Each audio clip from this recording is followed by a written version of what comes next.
불 속에 뛰어드는 위험한 일인데도 여전히 아이들의 장래희망에서 빠지지 않는 직업은 바로 소방관입니다. 신속하고 정확하고 순간 판단력뿐만 아니라 현장에서의 사고도 예측해야 하는 진정한 영웅들이죠. 그런데 이런 소방대원들에게는 말 못할 고민이 있다고 합니다. 화재 진압 출동, 그리고 진압 현장에서의 돌발 사고에 대한 책임 여부가 이들의 발목을 잡았는데요. 화재 진압 중 일어난 사고에 대한 책임 감면, 그 고민 해결을 위한 입법 제안을 알아보겠습니다.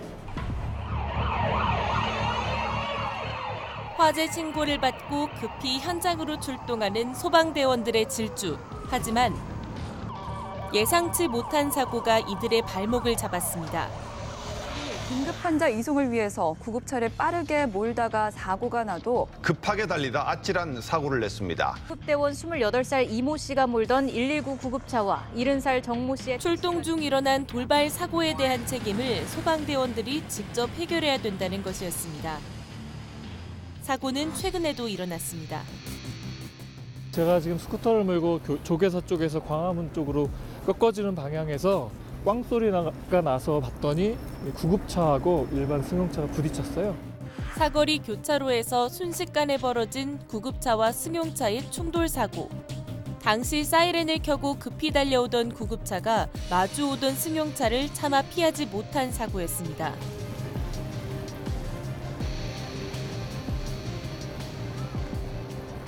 구급차랑 일반 차가 사고가 났어요. 저 반대 방향에서 구급차가 왔고요. 저 가운데서 일반 승용차랑 같이 부딪히게 됐습니다.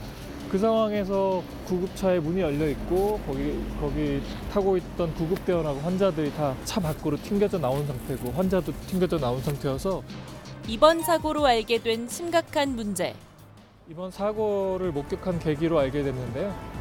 소방대원들께서 출동하시다가 그런 사고가 났을 경우 자비를 털어서 보상을 해야 되는 문제가 생기더라고요. 그래서 이런 일은 절대 안 되겠다라는 안타까운 심정으로 이번 청원에 응하게 됐습니다.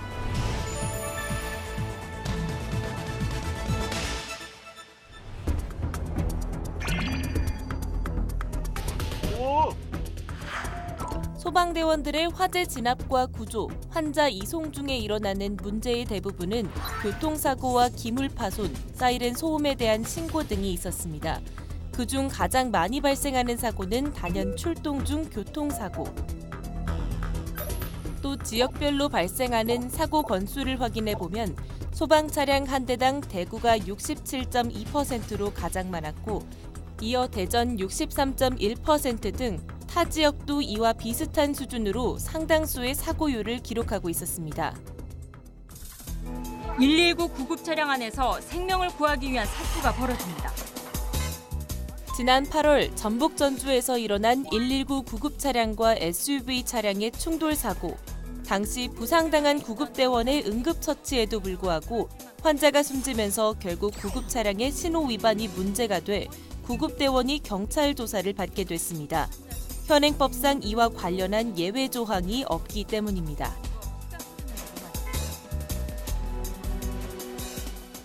사고 발생 현황을 보면은 소방 자동차 교통사고의 경우 최근 3년간 총 450여 건이 발생하였고, 화재 현장 등 구조구급 활동에 따른 기물 파손 등에 따른 손해배상 건수는 최근 2년 6개월 동안 57건이 발생한 걸로 파악되었습니다.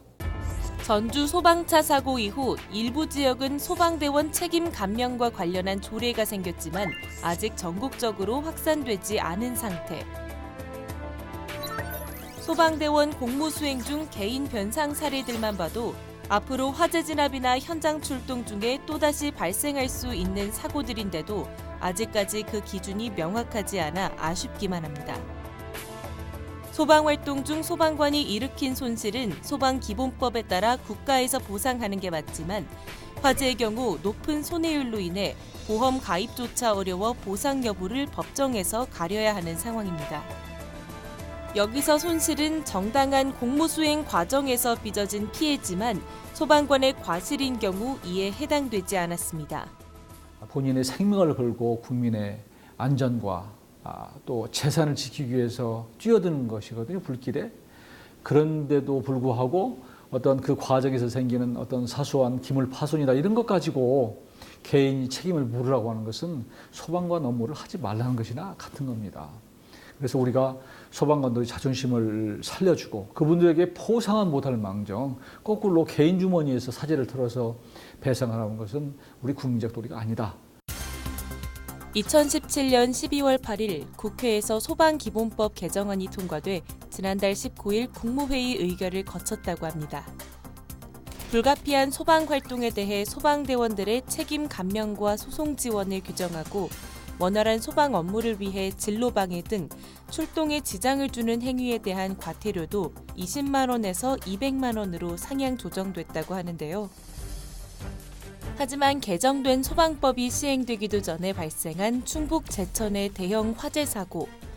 불법 주차된 차량이 출동에 걸림돌이 되면서 골든타임을 놓쳐 소중한 생명이 목숨을 잃었습니다. 또한 개정된 소방법에는 소방관들의 민사 면책권이 빠져 소방관들의 적극적 소방 활동이 여전히 어렵다는 지적이 제기되고 있습니다. 그리고 새해 들어 소방 안전과 관련한 5개 법안이 10일 국회 행정안전위원회 전체 회의에 상정됐습니다.